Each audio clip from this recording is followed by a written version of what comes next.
யோசுவா 2வது அதிகாரம் 1வது வசனத்தை வாசிப்போம். आज हम यहोशू दूसरा अध्याय का पहला वचन को पढ़ेंगे. யோசுவா 2வது அதிகாரம் அதுல 1வது வசனத்தை வாசிப்போம். यहोशू दूसरा अध्याय उसका पहला वचन. நூனின் குமாரனாகிய யோசுவா சித்தீமிலிருந்து வேவுக்காரராகிய 2 மனுஷரை ரகசியமாய் வேவு பார்க்கும்படி அனுப்பி, நீங்கள் போய் தேசத்தையும் எரிகோவையும் பார்த்து வாருங்கள் என்றான். அவர்கள் போய் ராகாப் என்னும் பெயர் கொண்ட வேசியின் வீட்டுக்குள் பிரவேசித்து அங்கே தங்கினார்கள். ஹல்லேலூயா. हालेलुया. வசனத்துல யோசுவா எத்தனை வேவுக்காரர்களை அனுப்பினார்? इस वचन में यहोशू ने कितने जासूसों को भेजा? எத்தனை வேவுக்காரர்களை?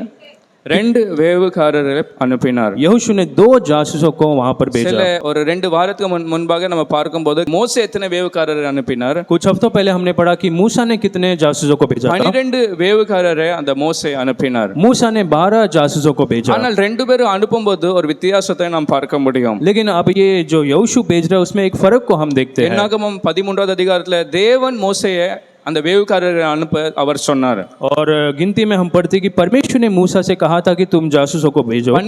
12 பேரை அனுப்ப தேவனே அந்த மோசே பார்த்து சொன்னார். उन 12 जासूसों को मूसा को परमेश्वर ने कहा था भेजने के ஆனா लिए. இந்த யோசுவாவே தேவன் சொல்லாமலே அவன் சுயத்திலே ஒரு தீர்மானம் எடுத்தது தான் 2 வேவுக்காரரை அவர் அனுப்புகிறார். लेकिन यहाँ पर परमेश्वर ने यहोशू से नहीं कहा, लेकिन उसने खुद से उन जासूसों को भेजा. ஹல்லேலூயா. हालेलुया. அப்போ ஏன் அங்க மோசே 12 பேரை அனுப்பினார், ஏன் யோசுவா 2 பேரை மாத்திரம் அனுப்புகிறார்? तो वहां पर मूसा ने 12 जासूसों को भेजा, लेकिन यहोशू ने क्यों 2 ही जासूसों को அங்க भेजा? 12 பேரை அனுப்பும்போது என்ன நடந்தது? क्योंकि वहां पर जब 12 जासूसों को भेजा तो क्या हुआ? அந்த 12 பேர்ல 2 பேர் மாத்திரம் விசுவாசமான வார்த்தைகள் வந்து சொன்னார்கள். उन 12 जासूसों में केवल 2 लोग विश्वास की बातें कहने लगे. 10 பேர் அவிசுவாசமான நம்பிக்கை இல்லாத வார்த்தைகள் சொன்னதுனால மொத்தம் அந்த இஸ்ரவேல் ஜனங்கள் வனாந்தரத்தில், அந்த எகிப்து தேசத்திலிருந்து வந்த ஜனங்கள் எல்லாரும் அந்த வனாந்தரத்தில் அழிந்து போனார்கள். और बाकी जो जासूस थे वो अविश्वास की बातें करने लगे, इसलिए जो इस्राएल की लोग थे वो जान नहीं पाए. அப்போ இந்த எல்லா காரியம் அந்த யோசுவாக்கு நினைவுல வருகிறதுனால அவர் தீர்மானம் எடுக்கிறார், நான் இப்ப 12 பேர் அல்ல, நான் 2 பேரை மாத்திரம் நான் அனுப்ப போகிறேன். उन बातों को याद करते हुए यहोशू ने निर्णय लिया कि आप 2 जासूसों को ही भेजेगा. ஹல்லேலூயா. हालेलुया.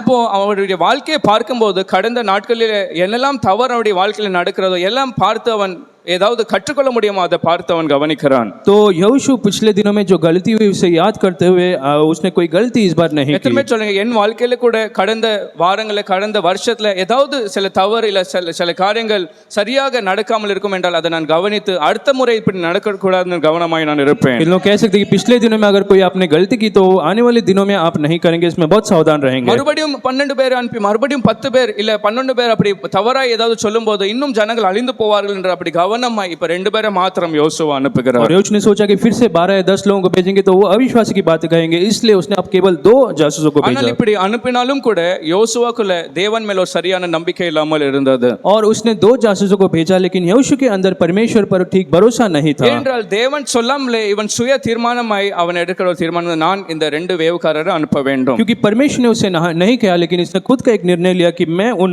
2 जासूसों को भेजूंगा. யோசுவா 1வது அதிகாரம் 3வது வசனத்துல தேவனே யோசுவாவை பார்த்து சொல்கிறார், यहोशू पहला अध्याय के 3रे वचन में परमेश्वर खुद यहोशू से कहते நீ हैं, கால் மிதிக்கிற தேசம் எல்லாம் நான் உனக்கு தருவேன் என்று தேவன் சொன்னார். तू जिस स्थान पर पाँव रखेगा वो सब मैं तुम्हें दे இப்போ दूंगा. தேவன் மேல் ஒரு சரியான விசுவாசம் நம்பிக்கை இருக்கும் என்றால் இவன் அங்க தைரியமாய் போய் கால் வைத்திருக்கலாம், அது தேவன் அவனுக்கு கொடுத்திருக்கலாம். तो अगर परमेश्वर पर उसका विश्वास होता तो वो सीधा जाकर उस देश में पैर रखता. ஆனால் நம்பிக்கை இல்லாததுனால, அந்த வார்த்தை சொன்ன வாக்குத்தத்தன் மேல் நம்பிக்கை இல்லாததுனால சுயத்துல 2 பேரை நான் அனுப்புவேன், அவங்க வந்து என்கிட்ட ஏதாவது சொல்லணும் என்று அவன் எதிர்பார்க்கிறான். लेकिन क्योंकि उसका परमेश्वर पर भरोसा नहीं था, इसलिए उसने 2 जासूसों को भेजा और उनसे वो जानना चाहता था कि उस देश में क्या है. இப்போ அதனாலே 1வது வசனத்துல நாம் பார்க்கிறோம், और इसलिए पहला वचन में हम देखते हैं, இந்த 2 பேர் அங்க சொன்ன வார்த்தையின்படி இந்த வேவுக்காரர்கள் அங்க போய் சேர்ந்தார்கள். और जैसे उसने कहा वैसे ही वो 2 जासूस वहां पर पहुंच गए. நாம் போன வாரம் ஏற்கனவே பார்த்தோம், அந்த வேவுக்காரர்களுடைய வேலை ஒரு பெரிய பாரமான ஒரு வேலை தான் அவங்களுக்கு கொடுக்கப்பட்டது. और पिछली बार हमने देखा कि जो जासूसों का काम था वो बहुत ही कठिन काम था. ஏனென்றால் அங்க ஏதோ பிக்னிக் போல என்ஜாய் பண்ணதுக்கு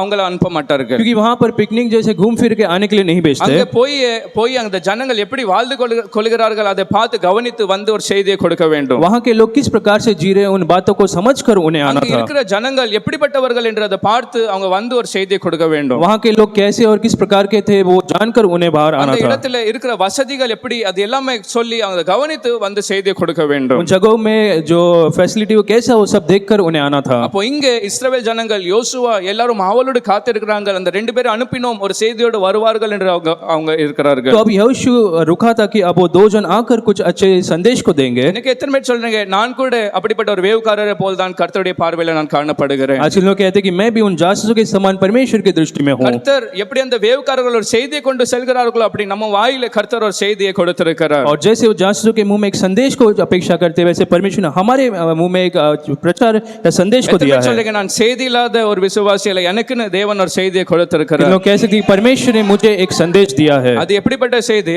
वो कैसा एक संदेश है? சுவிசேஷத்தை கர்த்தர் நம்ம ஒவ்வொரு பேருக்கும் அது கொடுத்திருக்கிறார். वो सुसमाचार का संदेश परमेश्वर ने हर एक को दिया है. எத்தனையோ ஜனங்கள் ஆவலோடு அழிந்திருக்கிற ஜனங்களுக்கு நாம் போய் சொல்வோம் என்றால் அவங்க மனம் திரும்பி இயேசுவை ஏற்றுக்கொள்ள முடியும். और जो संसार के लोग हैं उनके पास जाकर अगर हम संदेश को पहुंचाएंगे तो परमेश्वर को वो उद्धार में आएंगे. எத்தனையோ பேர் தற்கொலைக்கு நேராக அவங்களுடைய வாழ்க்கையை அவங்க திருப்பி கொண்டிருக்காங்க நம்ம சொல்வோம் என்றால் மனம் திரும்பி அவங்களுடைய வாழ்க்கையை சமர்ப்பிப்பார்கள். बहुत से लोग आत्महत्या की ओर जा रहे हैं लेकिन अगर हम सुसमाचार को बांटे तो मन फिराव को लाएंगे. இன்னும் வாஞ்சையோடு தேவனிடத்தில் சொல்லணும் நான் அந்த ரெண்டு வேவுக்காரரை போல நான் சுவிசேஷத்தை கொண்டு நான் செல்லுவேன். तो एक बड़ी चाहत के साथ आपको कहना है कि मैं उन दो जासूसों के समान सुसमाचार को हालेलुया हालेलुया. சத்தமாய் கரத்தை வைத்து சொல்லுங்க நான் அந்த ரெண்டு வேவுக்காரரை போலயாவது நான் சுவிசேஷத்தை கொண்டு எப்பொழுதும் என் வாயில ஒரு செய்தி சுவிசேஷம் எப்பொழுதுமே இருக்கும். हाथों को उठाकर कहे कि मेरे मुंह में हमेशा परमेश्वर का सुसमाचार संदेश होगा. இப்போ போனவர்கள் எங்க போய் சேர்ந்தாங்க?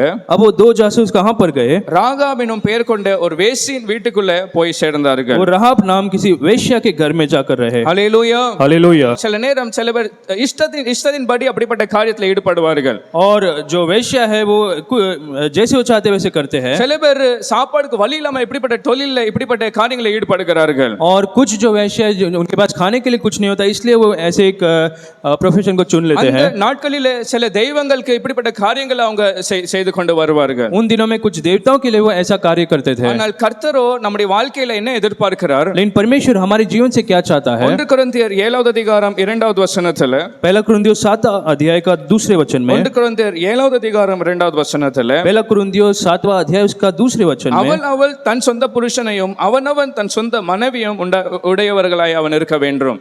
और हर एक पुरुष की पत्नी और हर एक स्त्री का पति हो. அப்போ தேவனோ ஒரு ஸ்திரீக்கு ஒரு கணவர் ஒரு ஆணுக்கு ஒரு ஸ்திரியை தேவன் ஏற்படுத்தியிருக்கிறார். परमेश्वर ने एक पुरुष को पत्नी और एक पत्नी को पति दिया है. ஆதாமுக்கு தேவன் ஏவாளை ஏற்படுத்தும் போது எத்தனை ஏவாள்களுக்கு வந்து கொண்டு சேர்த்தார்? तो आदम के लिए परमेश्वर ने कितने हवा को दिया था? ஒரே ஏவாளை வந்து கைப்பிடித்து அவர் என்ன செய்தார்? சேர்த்தார். परमेश्वर ने केवल एक ही हवा को उसे दिया था. அதுதான் தேவன் எதிர்பார்க்கிற ஒரு வாழ்க்கை. और परमेश्वर ऐसे एक जीवन को अपेक्षा करता है. வசனத்துல வாசிக்கிறோம் ஆகிலும் வேசித்தனம் இராதபடிக்கு அவனவன் தன் சொந்த மனைவியும் அவளவள் தன் சொந்த புருஷனையும் உடையவர்களாய் இருக்க வேண்டும். उस वचन में लिखा है परंतु व्यभिचार से डर के एक पुरुष की पत्नी और हर एक स्त्री का पति हो. ஆனா இப்படிப்பட்டவர்கள் இப்படி வேசித்தனத்துல இருக்கிறவர்கள் அவங்களுக்கு ஒரு புருஷன் அல்ல ஒரு மனைவி அப்படி அல்ல ஒரு தவறான ஒரு வாழ்க்கையை நாம் பார்க்க முடியும். लेकिन ऐसे जो वेश्या उनके एक पति ऐसे नहीं होते उनका एक अलग जीवन होता है. கர்த்தருடைய பார்வையில மிகவும் அருவருப்பான ஒரு வாழ்க்கை இப்படிப்பட்டவர்கள் வாழ்ந்து கொண்டிருக்கிறார்கள். परमेश्वर की दृष्टि में एक बेकार सा जीवन ये होता है. நீதிமொழிகள் 6வது அதிகாரம் 32வது வசனம் नीति वचन 6 अध्याय का 22वां वचन में நீதிமொழிகள் 6வது அதிகாரம் 32வது வசனத்திலே नीति वचन 6 अध्याय का 32वां वचन व्यभिचाரம் பண்ணுகிறவன் அவனோ மதி கெட்டவன் என்று பார்க்கிறோம். और जो व्यभिचार करता है वो बिगड़ा हुआ एक इंसान है. அவன் என்ன செய்கிறான்? ஆத்மாவை அவன் கெடுத்து போடுகிறான். वो अपने आत्मा को नाश कर देता है. யாரெல்லாம் व्यभिचार வேசித்தனத்துக்கு அவனுடைய வாழ்க்கையை ஒப்புக்கொடுக்கிறார்களோ और जो कोई व्यभिचार के लिए अपना जीवन को समर्पित करता है பார்வையில மதி கெட்டவன் ஒரு புத்தி இல்லாதவனாய் அவன் காணப்படுகிறான். और परमेश्वर की दृष्टि में वो निर्बुद्ध है. அவன் தன்னுடைய ஆத்மாவை கெடுத்து போடுகிறான். वो अपने आत्मा को बिगाड़ देता है. Hallelujah hallelujah. 33வது வசனத்துல வாசிக்கும் போது और 33वां वचन में हम पढ़ते हैं அப்படிப்பட்டவர்களுடைய வாழ்க்கை எப்படி இருக்கும்னு பார்க்கிறோம். ऐसे लोगों का जीवन कैसा होगा? பாதையும் லட்சியம் அடைவான். और वो अपमानित होगा. எப்பொழுதுமே அவன் நிந்தையை அவனுடைய வாழ்க்கையில இருக்கும். அந்த ஒளியாத ஒரு நிந்தை எப்பொழுதுமே அவனுடைய வாழ்க்கையில उसके जीवन இருக்கும். में हमेशा एक नाम धराई होगी. ஹalleluya हालेलुया. அப்படிப்பட்டவர்களை கர்த்தர் வெறுக்கிற ஒரு வாழ்க்கையாய் அது இருக்கிறது. और ऐसे लोगों से परमेश्वर नफरत இந்த करता है. ராகாபும் அப்படிப்பட்ட ஒரு வாழ்க்கையை வாழ்ந்து கொண்டு இருக்கிறவர்களாய் இருந்தார். ये जो राहाब थी वो भी ऐसा एक जीवन जी रही थी. ஹalleluya. हालेलुया. யூதா 1வது அதிகாரம் 7வது வசனத்திலே यहूदा पहला अध्याय का 7वां वचन में இப்படிப்பட்டவர்களுக்கு கர்த்தர் ஒரு முடிவை வைத்திருக்கிறார். और ऐसे व्यभिचारों के लिए परमेश्वर ने एक अंत को रखा है. இப்படிப்பட்ட பாவத்துல ஈடுபடுகிற ஒரு ஜனங்களுக்கு கர்த்தர் ஒரு முடிவை வைத்திருக்கிறார். जो ऐसे पापों में हैं उनके लिए परमेश्वर ने एक अंत को रखा அது है. எப்படிப்பட்ட முடிவு? वो कैसा एक अंत है? அந்நிய மாம்சத்தை தொடர்ந்து அவங்க இருக்கிற அந்த ஜனங்களோ நித்திய அக்கினியில அவங்க போடப்படுவார்கள். और ऐसे जो व्यभिचारी हैं वो अनंत काल के आग में फेंक दिए ஒருவேளை जाएंगे. இந்த பூமியில வாழும்போது சந்தோஷமா அவங்களுடைய மன இஷ்டத்தின்படி வாழ முடியும். शायद इस संसार में वो बहुत खुशी से जी रहे होंगे, ஆனா கர்த்தர் அந்த சோதம் குமார உதாரத்தின் போல கர்த்தர் வைத்திருக்கிறார். लेकिन उस सोदोम गमोरा को परमेश्वर ने एक उदाहरण के रूप में आज रखा है. ஏன் வைத்திருக்கிறார்? परमेश्वर ने क्यों उन्हें रखा है? ஏன் ஒரு அடையாளமாய் அந்த சோதம் குமார வைத்திருக்கிறார்? இப்படிப்பட்டவர்களுடைய முடிவு அப்படிதான் இருக்க போகிறது. क्योंकि उन लोगों का अंत वैसा ही होने वाला है. நரக அக்கினியில போய் அவங்களுடைய வாழ்க்கையை முடிக்க போகிறது. उनका जो अंत है वो अनंत काल के आग में होगा. ஹல்லேலூயா. हालेलुया. இந்த ராகாபோ அந்த நரகத்துக்கு நேராக அவருடைய வாழ்க்கை இருந்தது. ये जो राहाब का जीवन भी ऐसा ही अनंत काल के आग में जाने वाला था. தெசலோனிக்கேயர் 4:3 வசனத்தை வாசிக்கும்போது पहला थिस्सलुनीके चौथा अध्याय के तीसरे वचन में, தெசலோனிக்கேயர் 4:3 पहला थिस्सलुनीके चौथा अध्याय के तीसरे वचन में அங்க தெசலோனிக்கே சபையை பார்த்து பவுல் சொல்ல வேண்டிய சில காரியங்கள் வந்துட்டு यहाँ पर थिस्सलुनीके कलीसिया से पौलुस कुछ बातों को कहता है. கர்த்தருடைய தேவனுடைய சித்தம் உங்க விசுவாசிகளை உங்களுக்கு என்ன என்று அவர் சொல்லுகிறார். वो कहता है कि तुम विश्वासी के लिए क्या जरूरी है. நீங்க பரிசுத்தம் உள்ளவர்கள் ஆக வேண்டும் என்று கர்த்தருடைய தேவனுடைய அது சித்தமா இருக்கிறது. परमेश्वर की इच्छा यह है कि तुम पवित्र बनो. இன்னும் பரிசுத்தவான் இன்னும் பரிசுத்தமாக வேண்டும். अगर तुम पवित्र हो तो और पवित्र बने. தேவனுடைய சித்தம் நம்முடைய சபை விசுவாசிகள் ஒவ்வொரு பேருக்கும் எப்படிப்பட்ட சித்தமா இருக்கிறது? और परमेश्वर का आज इच्छा हम हर एक के कलीसिया वासियों के लिए कैसा है? பரிசுத்தவான்களாய் இருக்க வேண்டும். हमें पवित्र जीवन जीना है. பரிசுத்தம் உள்ளவர்களாய் ஆக வேண்டும். हमें पवित्र बनना है. ஹல்லேலூயா. हालेलुया. எத்தனை பேர் சொல்றீங்க நான் ஒவ்வொரு நாளும் இன்னும் அதிகமாய் பரிசுத்தம் ஆகுவேன், பரிசுத்தம் உள்ளவனாய் ஆகுவேன்? किन लोग कहते हैं कि मैं हर दिन और पवित्र बनूंगा. ஹல்லேலூயா. हालेलुया. அப்போ அதற்கு பிறகு அவர் சொல்கிறார், और उसके बाद वो कहता है நீங்க வேசி மார்க்கத்தை நீங்க விலகி இருந்து तुम व्यभिचार से बचे रहो. ஏன் சொல்றார்? அந்த சபையில சில காரியங்களை அவர் கவனித்திருப்பார். क्योंकि उस कलीसिया में उसने कुछ बातों को देखा. அப்படி பார்த்து சொல்கிறார், நீங்க இப்படிப்பட்ட மார்க்கத்தை விலக்கி இருந்து तो उन बातों को देखकर वो कहता है कि तुम ऐसे व्यभिचार से बचे रहो. அவன் தன் சரீர பாண்டத்தை பரிசுத்தமாய் கனமுமாய் ஆண்டு கொள்ள வேண்டும். और वो अपने अपने शरीर को पवित्रता के साथ रखे. சரீரத்தை என்ன செய்ய வேண்டும்? अपने शरीर को कैसा रखना है? ஆண்டு கொள்ள வேண்டும். उसको आपको ஆண்டு கொள்ள வேண்டும்னா என்ன? उसमें कब्जा करना है. क्या है அதை मतलब? கண்ட்ரோல் பண்ண வேண்டும். उस पर आपको नियंत्रण लाना ஒரு है. கண்ட்ரோல் இல்லாத போல நம்முடைய வாழ்க்கை சரீரம் காணப்படக்கூடாது. आपका जीवन ऐसा नहीं होना चाहिए कि आपका कोई नियंत्रण नहीं है. ஏனென்றால் கர்த்தர் நம்முடைய சரீரமோ தேவனுடைய ஆலயம், பரிசுத்த ஆவியினுடைய ஒரு ஆலயமாய் அது क्योंकि हमारा இருக்கிறது. जो शरीर है परमेश्वर का मंदिर है. எத்தனை பேர் சொல்றீங்க என்னுடைய சரீரத்தை ஒவ்வொரு நாளும் ஆண்டு கொள்வேன், அதற்காக நான் முயற்சி எடுப்பேன்? इन लोग कहते हैं कि मेरे शरीर को मैं हर दिन नियंत्रण में रखूंगा. கண்களை ஆண்டு கொள்ள வேண்டும். आपके आंखों को आपको नियंत्रण में கைகளை लाना ஆண்டு है. கொள்ள வேண்டும். आपके हाथों को नियंत्रण में लाना தவறான है. பாதையில நடக்கிற அந்த கால்களை ஆண்டு கொள்ள जो வேண்டும். गलत मार्ग पर चलते हैं उन पैरों को आपको नियंत्रण में लाना है. சபையை பார்த்து தெசலோனிக்கே சபையை பார்த்து சொல்றார், நீங்களும் உங்களுடைய சரீரத்தை ஆண்டு கொள்ள வேண்டும். और इन थिस्सलुनीके कलीसिया को कहता है कि तुम अपने शरीर को नियंत्रण में இன்னைக்கு रखो. எத்தனையோ வாலிபர்கள் அவருடைய சரீரத்தை ஆண்டு கொள்ள முடியாமல் எப்படியோ அழிந்து आजकल திரிகிறார்கள். बहुत से जो जवान है अपने शरीर को नियंत्रण में नहीं कर पाते. பெற்றோர்கள் நினைக்கிறாங்க காலேஜுக்கு போறாங்க இல்ல வேலைக்கு போகிறாங்கன்னு நினைக்கலாம். और जो माता पिता को लगता है कि वो काम पर जा रहे हो और स्कूल कॉलेज में जा रहे ஆனா हैं. எத்தனையோ பேர் அழிந்து போகிற இப்படிப்பட்ட காரியத்துல உட்பட்டு அழிந்து போகிற அந்த அக்கினிக்கு நேராக கடந்து लेकिन செல்கிறார்கள். बहुत से लोग ऐसे अनंत काल के आग की ओर चल रहे हैं. ஹல்லேலூயா. हालेलुया. எத்தனை பேர் சரீரத்தை தொட்டு சொல்ல முடியாது, இது கர்த்தருடைய ஆலயம், நான் இதை கனமாய் நான் பரிசுத்தமாய் நான் ஆண்டு கொள்ள ये लोग अपने போகிறேன். शरीर को हाथ रखकर कह सकते हैं कि परमेश्वर का मंदिर है, मैं इसे नियंत्रण में रखूंगा. அப்போ அந்த சரீரத்துக்கு ஏற்ற ஒரு ட்ரெஸ்ஸிங்கை வைக்க வேண்டும். और उस शरीर के लिए आपको एक अच्छा एक ड्रेसिंग आपको रखना है. மற்றவர்கள் பார்க்க வேண்டிய சரீரம் அல்ல. जो दूसरे देखे ऐसा शरीर नहीं. அங்கங்க சில கட்டிங்க வைத்து போடுற ட்ரெஸ் அல்ல. और जो कटिंग रहता है ऐसे वस्त्र नहीं. கனமான சரீரம் ஆண்டு கொள்கிற ஒரு சரீரம்னா தேவனுக்கு பிரியப்படுகிற ஒரு ட்ரெஸ்ஸிங் ட்ரெஸ் கோடா இருக்க और வேண்டும். शरीर को नियंत्रण में लाना मतलब परमेश्वर जैसा चाहता है वैसे हमें कपड़े पहनना है. இவளோ அப்படிப்பட்ட தவறான ஒரு வாழ்க்கையை வாழ்ந்து கொண்டு இருக்கிறார். तो ये जो स्त्री थी वो एक गलत जीवन जी रही இந்த थी. ரெண்டு வேவுக்காரரும் அப்படிப்பட்ட அந்த ராகாபுடைய வீட்டுல போய் சேர்ந்தார்கள். और अब वो दो जासूस उस राहब के घर में गए थे. ஹல்லேலூயா. हालेलुया. இப்போ 2வது அதிகாரம் 3வது வசனத்தை வாசிப்போம். अब दूसरा अध्याय के तीसरे वचन को हम पढ़ेंगे. அப்பொழுது எரிகோவின் ராஜா ராகாபண்டைக்கு ஆள் அனுப்பி, உன்னிடத்தில் வந்து உன் வீட்டுக்குள் பிரவேசித்த மனுஷரை வெளியே கொண்டு வா, அவர்கள் தேசத்தை எல்லாம் வேவு பார்க்கும்படி வந்தார்கள் என்று சொன்னான். இப்ப அந்த யோசுவா சொந்த முயற்சியில சுயத்துல ஒரு தீர்மானம் எடுத்ததுனால இந்த ரெண்டு பேருடைய வாழ்க்கையில ஒரு பெரிய பிரச்சனை வந்தது. और अब क्योंकि यहोशू ने खुद से एक निर्णय लिया, अब इन दो जासूसों के जीवन में एक बड़ा एक संकट आ ஒரு गया था. நெருக்கடியை நாம் பார்க்க முடியும். वहां पर एक संकट उनके जीवन में आ ஏனென்றால் पड़ा. அந்த ராஜாக்கு சில பேர் ஆள் அனுப்பி இந்த காரியத்தை சொல்லினார்கள். क्योंकि अब उस यरूए के राजा को किसी ने बता दिया कि ये दो जासूस वहां पर आए हैं. ராஜாட்டில் போய் சொன்னார்கள், இப்படி சில பேர் வந்திருக்கிறார்கள். அப்படி சொல்லும்போது ராஜா அந்த ராகா வீடுக்கு சில ஜனங்களை ஆள்களை அனுப்புகிறார். और जब राजा ने इन बातों को सुना तो कुछ लोगों को उसने राहब के घर में भेजा। அல்லேலூயா. हालेलुया। அப்போ ஏன் வந்திருப்பாங்க அந்த ராஜாவுடைய ஆட்கள் ஏன் வந்திருப்பாங்க? तो राजा के लोग वहां पर क्यों आए होंगे? அந்த எரிகோல வரவேற்க அவங்க வந்திருப்பாங்க.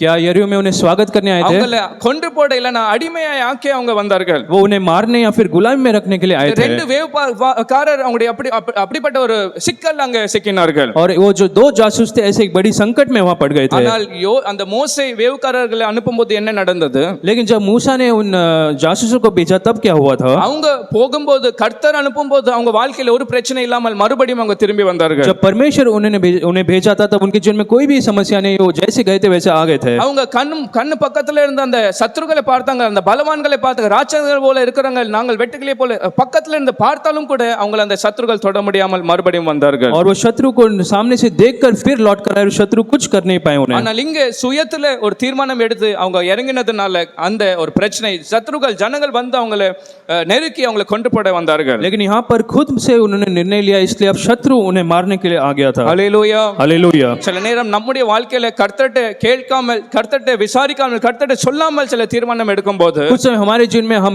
परमेश्वर को बिना पूछे कुछ निर्णय को लेते हैं சில தேவையில்லாத பிரச்சனைகளை நம்ம அகப்பட்டுகிறோம். तो हम कुछ संकट में फंस जाते हैं। யோசுவா 9வது அதிகாரம் 14வது வசனத்துல यहोशू 9वां अध्याय का 14 वचन में, யோசுவா 9வது அதிகாரம் 14வது வசனத்துல यहोशू 9वां अध्याय का 14 वचन में, அங்க இந்த இஸ்ரவேல் ஜனங்களோ கர்த்தருடைய வாக்கை கேளாமல் இருந்தார்கள். और हम पढ़ते कि जो इजरायली लोग थे वो परमेश्वर की बातों को नहीं सुने। எப்போ கர்த்தருடைய வாக்கை கேளாமல் இருந்தார்கள்? वो कब परमेश्वर की बातों को नहीं सुने? அங்கே கிபியோன் அந்த ஜனங்கள் வந்து இந்த யோசுவா இடத்திலும் இஸ்ரவேல் ஜனங்களிடத்தில் வந்து சேர்ந்தார்கள். जब गिबेयोन उन यहोशू और इस्राएल के साथ आकर रहा, இந்த இஸ்ரவேல் ஜனங்கள் இருக்கிற இடத்துக்கு பக்கத்துல இருக்கிற ஜனங்கள் தான் இவர்கள். तो जहाँ पर इस्राएल थे उनके बाजू में ये लोग थे। ஆனா வரும்போது எப்படி வந்தார்கள் என்றால் ஏதோ தூரத்துல இருந்து வருகிறது போல அப்படிப்பட்ட காரியங்களை கொண்டு வந்தார்கள். लेकिन जब वो इन इस्राएलियों के पास आए तो उन्होंने बताया कि वो बहुत दूर देश से आ रहे हैं, பழைய வஸ்திரங்களை கொண்டு வந்தார்கள், और बहुत से कपड़ों के साथ वो आए थे, பழைய சாப்பாடை கொண்டு வந்தார்கள். जो पुराने भोजन को लेकर आए थे। அப்போ இந்த யோசுவா இஸ்ரவேல் ஜனங்கள் கர்த்தர்ட்ட விசாரிக்காமல் கர்த்தருடைய வாக்கை கேளாமல் இவர்களே சுயத்துல சில காரியங்களை செய்தார்கள். तो यहोशू और उनके साथ जो लोग थे वो परमेश्वर को बिना पूछे खुद से उन्होंने एक निर्णय को लिया। பார்க்கிறோம் அவங்க ஆணையிட்டு கொடுத்தார்கள், சமாதானம் பேசினார்கள், நாங்கள் உங்களை பாதுகாப்போம் என்று அவங்க ஒரு வாக்கை ஒரு ஆணையை கொடுத்தார்கள். और अगले कुछ वचन में पढ़ते कि उन्होंने उनसे मेल कर कर कहा कि हम तुम्हारे साथ रहेंगे। Hallelujah, hallelujah. ஒரு பெரிய ஏமாற்றம் அடைந்து இவங்களுக்கு அவங்க ஆணையிட்டு கொடுத்தார்கள். और एक बड़े धोखे के साथ उन्होंने उसके साथ मेल कर दिया। எத்தனை நாட்களுக்கு பிறகு இவங்க அதை கண்டுபிடித்தார்கள்? लेकिन कितने दिनों के बाद इन्हें इस बात के बारे में पता चला? நாட்களுக்கு பின்பு 3 நாட்களுக்கு பின்பு இந்த யோசுவா இஸ்ரவேல் ஜனங்களுக்கு இது கண்டுபிடித்தார்கள். இவங்க பக்கத்துல இருக்கிற ஜனங்கள் இப்படி தூரத்துல இருந்து வருகிறது போல நடித்தார்கள். 3 दिनों के बाद इन यहोशू को पता चला कि ये जो लोग थे वो पास से आए थे, दूर से नहीं आए थे। இப்ப அவங்களால என்ன செய்ய முடியவில்லை? लेकिन अब वो क्या नहीं कर पाए? ஜனங்களை கொன்று போட முடியவில்லை. ये लोग अब उन लोगों को मार नहीं पाए थे, அவங்களை சங்காரம் பண்ண முடியவில்லை, उन्हें नाश नहीं कर पा रहे थे, அவங்களை அழிக்க முடியவில்லை, उन्हें नाश नहीं कर पा रहे ஏன் थे। அழிக்க முடியவில்லை? क्यों वो नाश नहीं कर पा रहे थे? கொடுத்த அந்த ஆணையிட்டதனால அவங்களால கொன்று போட முடியவில்லை. क्योंकि वे लोग उनके साथ मेल मिलाप कर चुके थे। இப்ப தீர்மானம் எடுக்கறாங்க, நாங்க இவங்களுக்கு ஒரு வேலை கொடுப்போம், இப்படிப்பட்ட வேலைகளை கொடுப்போம், சாப்பாடு கொடுத்து இவங்களை வளர்ப்போம் என்ற ஒரு தீர்மானம் எடுக்கிறார்கள். तो वो एक निर्णय लेता कि हम इनके साथ रहेंगे और इनसे काम लेंगे। Hallelujah, hallelujah. தேவையில்லாத ஜனங்களை இப்ப அவங்களோட கூட வைத்து வளர்க்கிற நிலைமை அவங்களுக்கு வந்தது. और जिन लोगों की जरूरत नहीं थी ऐसे लोगों को उनके साथ अब वो रखने लगा। ஏனென்றால் சாப்பாடு கொடுக்காமல் மரித்தாலும் கூட அது அவங்க மேல் வருகிற ஒரு பழியாய் காணப்படலாம். क्योंकि अगर भोजन ना देते हुए अगर वो मर जाए तो भी इनके ऊपर ही आता था। அப்படிதான் சில காரியங்களை நம்முடைய வாழ்க்கையில வளர்த்து வைக்கிறோம். तो ऐसे कुछ बातों को हम हमारे जीवन में बढ़ाते हैं। கர்த்தருடைய வாக்கை கேளாமல் கர்த்தருடைய வாக்கை தேடாமல் நம்ம இருக்கும்போது இப்படிப்பட்ட காரியங்கள் பிரச்சனைகள் வருகிறது. जब हम परमेश्वर की बातों को नहीं सुनते तो हमारे जीवन में ऐसी समस्या आ सकती है। நீதிமொழிகள் 3வது அதிகாரம் 5வது வசனம், नीति वचन 3 अध्याय का 5वें वचन में, நீதிமொழிகள் 3வது அதிகாரம் 5வது வசனம், नीति वचन 3 अध्याय के 5वें वचन में, உன் சுயபுத்தியின் மேல் சாயாமல் और तू अपने बुद्धि में नहीं, உன் முழு இதயத்தோடு கர்த்தரில் நம்பிக்கையாய் இரு. तेरे पूरे मन से तू परमेश्वर पर भरोसा रख। அப்போ நம்முடைய சில காரியங்கள்ல ஒன்னு நம்முடைய சுய புத்தின்னு ஒரு இருக்கிறது, और एक तो हमारे अपने बुद्धि है, அது சுய புத்தி இப்படிதான் செய்யணும்னு சொல்லும். और अपना जो बुद्धि है वो कहेगा तू ऐसा कर। சுய புத்தி சொல்லும், ஏன் தேவனிடத்தில் ஏன் சொல்லணும், நீ இப்படி செய்தால் இது சரியாக தான் நடக்கும்னு சொல்லும். और वो कहेगा कि तू ऐसा कर, तू परमेश्वर से क्यों पूछता है? ஆனால் முழு இதயத்தோட கர்த்தரை நாம் நம்ப வேண்டும். लेकिन हमें आज परमेश्वर पर पूरे मन से भरोसा இந்த करना है। யோசுவா கர்த்தரை நம்பாமல் சுய புத்தினால அவன் எடுத்த இந்த தீர்மானம் தான் இப்படிப்பட்ட பிரச்சனையில அந்த ரெண்டு பேரை வைத்தது. और ये जो यहोशू ने परमेश्वर भरोसा नहीं किया और उसने खुद से जो निर्णय लिया था इसलिए ये सब हुआ। எத்தனை பேர் நீங்க தீர்மானம் எடுக்கிறேன், நான் சுய புத்தியை நம்பாமல் சாராமல் நான் தேவனை தேடுவேன், தேவனை நோக்கி நான் आज பேசுவேன். के लोग कह सकते हैं मैं खुद के बुद्धि से नहीं लेकिन परमेश्वर को मैं हर चीज में ढूंढूंगा। ஒரு இன்டர்வியூக்கு போகும்போது நான் இங்க போகிறேன்னு சொல்லி நீங்க போக வேண்டும். अगर एक इंटरव्यू में जा रहे तो आप परमेश्वर से कहकर जाए कि मैं इधर जाने ஒரு वाला हूँ। தொழிலை ஆரம்பிக்கணும் இருக்கும்போது அவர் தேவனிடத்தில் சொல்லி நீங்க செய்ய अगर வேண்டும். एक व्यापार को शुरू करना है तो आप परमेश्वर से कहकर उसे शुरू அதே कीजिए। 3வது அதிகாரம் 6வது வசனத்துல और उसी तीसरा अध्याय के 6ठे वचन உன் में வழிகளை எல்லாம் அவரை நினைத்துக்கொள்ளு, और तेरे मार्गों पर परमेश्वर को रख, நீ செய்ய ஒவ்வொரு காரியங்களை அவரை நினைத்துக்கோ, அவரிடத்தில் நீ சொல்லும்போது और जो कुछ कामों को तू करता है जब तू परमेश्वर को बताता है அப்பொழுது அவர் உன் பாதைகளை சேவைப்படுத்துவார். और तब तेरे मार्गों को वो सीधा करेगा। நீங்க செய்கிற ஒவ்வொரு காரியங்களை அவரை நினைக்காமல் செய்யும்போது உங்க பாதைகளை அவர் சேவையாக்க மாட்டார். और बिना परमेश्वर को पूछकर आप कुछ करेंगे तो आपके मार्गों को वो सीधा नहीं करेगा। ஆனால் சுய புத்தி மேல் சாராமல் அவரை நம்பி அவர்கிட்ட சொல்லி நீங்க செய்வீங்க என்றால் கர்த்தர் உங்களுடைய காரியங்களை வாய்க்க செய்கிற தேவனாய் இருக்கிறார். अगर आप परमेश्वर को स्मरण करके सब काम करते हैं तो परमेश्वर आपके लिए सारे मार्गों को सीधा करेगा। ஹல்லேலூயா, हालेलुया। எத்தனை பேர் சொல்றீங்க ஒவ்வொரு சின்ன காரியங்களை கூட கர்த்தர் சமூகத்துல நான் சொல்லி அதை ஜெபத்துல சொல்லி நான் कितनों இருப்பேன். कह सकते हैं हर छोटे चीज को मैं परमेश्वर की उपस्थिति में कहकर उसे छोड़ूंगा। அப்ப நீங்க பாருங்க கர்த்தர் உங்களுடைய எல்லா காரியங்களை தீர்மானங்களை கர்த்தர் வாய்க்க பண்ணுகிற தேவனாய் இருக்கிறார். तो आप जानेंगे कि परमेश्वर आपके हर मार्गों को हर कामों को सफल करेगा। இப்போ 4வது வசனத்துல பார்க்கிறோம், अब चौथा वचन में हम पढ़ते हैं, இந்த ஸ்திரீ அங்க இருக்கும்போது ஒரு காரியத்தை செய்கிறார். यहोशू दूसरा अध्याय के चौथा वचन में वो स्त्री अब कुछ कर रही है। 4வது வசனத்தை வாசிப்போம். அந்த ஸ்திரீ அவ்விரண்டு மனுஷரையும் கொண்டு போய் அவர்களை ஒளித்து வைத்து, மெய்தான் என்னிடத்தில் மனுஷர் வந்திருந்தார்கள், ஆனாலும் அவர்களை எவ்விடத்தாரோ எனக்கு தெரியாது. இப்போ இவள் செய்கிற விஷயம் காரியமும் ஒரு வித்தியாசமா இருக்குது, பேசுகிற வார்த்தைகள் வித்தியாசமா இருக்கிறது. और अब ये वहां पर कुछ कर और रही थी लेकिन कुछ बोल और रही थी। என்ன செய்கிறாள்? वो क्या कर रही थी? ராகாப் செய்கிற காரியம் என்றால் அவங்க ரெண்டு பேரும் கொண்டு போய் ஒளித்து வைத்தாள். वो जो राहाब थी वो उन दो पुरुषों को छिपा रही थी। ஆனா இப்ப பேசுகிற வார்த்தையோ எனக்கு தெரியாது, அவங்க வந்தார்கள், அது சரிதான். இப்ப போய் நீங்க தொடர்ந்து 5-6 வசனங்களை வாசிக்கும் போது தெரியும் ஒரு கதையே உண்டாக்கி வைத்திருக்கிறா. तो वो लेकिन वो कहती है कि मैं नहीं जानती कि पुरुष नहीं यहाँ पर कोई नहीं आया। वो अगर 5 और 6 वचन को पढ़ेंगे இந்த வழியா போயிருப்பாங்க, நீங்க உடனே போவீங்க என்றால் பிடிக்கலாம் என்று அவள் ஒரு கதையை உண்டாக்கி அப்படி சொல்கிறார். तो उसने वहां पर एक कहानी बनाकर कहा कि तो वो लोग यहाँ से गए होंगे। ஆனால் இது உண்மையான ஒரு கதையா பொய்யான ஒரு கதையா? लेकिन क्या ये सच्चा कहानी था या झूठा ஒரு था? பெரிய பொய், अनेक பொய்களை அவள் சொல்லிக் கொண்டு வருகிறார். एक बड़ी झूठ वहां पर उसने कही சில थी। பேர் அப்படிதான் ஒரு சின்ன பொய் சொல்லதுக்கு 10 இன்னும் பொய்யை சொல்ல வேண்டும். कुछ लोग ऐसी एक छोटी सी झूठ के लिए और 10 झूठों को बोल அங்க देते हैं। இருக்கேன்னு சொல்ல போது அவங்க கேட்பாங்க, அங்க எங்க இருக்கேன்னு, அங்க இங்க இருக்கேன்னு வேற ஒரு பொய் சொல்லுவாங்க. और वो पूछते कि मैं यहाँ पर वो झूठ कहते हैं। अगर आप पूछेंगे कहाँ पर तो और 10 झूठ को சரி, बोलते அங்க हैं। எப்படி போனேன்னா அதுக்கு வேற ஒரு பொய்யை சொல்லுவாங்க. अगर वो पूछते हैं कि आप वहाँ कैसे पहुंचे तो उसके लिए एक झूठ அங்க कहते இருந்து हैं। எத்தனை மணிக்கு மறுபடியும் திரும்பி வருவேன்னா அங்க வேற ஒரு பொய். वो पूछते हैं कि फिर कभी लौटेगा तो उसमें एक झूठ। ஆனால் நீதிமொழிகள் 12வது அதிகாரம் 22வது வசனத்துல வாசிக்கிறோம். लेकिन नीति वचन 12 अध्याय के 22 वचन में हम पढ़ते हैं। நீதிமொழிகள் 12வது அதிகாரம் 22வது வசனம், नीति वचन 12 अध्याय का 22 वचन பொய் में, உதடுகள் கர்த்தருக்கு அருவருப்பானவைகள், और जो झूठे जीभ है परमेश्वर उसे नहीं पसंद करता। ஒரே அதே உதடுகள் துதிக்கிற உதடா இருக்கலாம், और वो स्तुति के होंठ हो सकते हैं। அதே உதடுகள் கர்த்தரை மகிமைப்படுத்துற உதடுகளா இருக்கலாம். परमेश्वर की महिमा करने वाले होंठ हो सकते அதே हैं। உதடுகள் பொய் இருக்கும் என்றால் தேவன் அதை அருவருப்பாய் பார்க்கிற ஒரு காரியமா लेकिन இருக்கலாம். अगर उन होठों में झूठ है तो परमेश्वर घृणा करता है। ஹல்லேலூயா. हालेलुया। எத்தனை பேர் சொல்றீங்க அப்படிப்பட்ட பொய்யான வார்த்தைகள் என் வாயிலிருந்து ஒரு நாளும் வரக்கூடாது? किन लोग कह सकते हैं ऐसे झूठी बात मेरे मुंह से कभी नहीं निकलेगी। ஹல்லேலூயா. हालेलुया।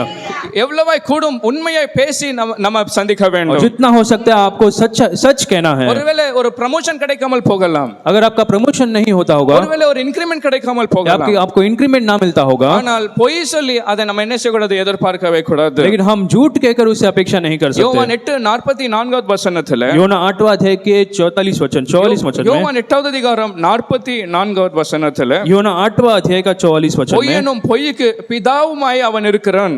और जो झूठ है उसका वो पिता है।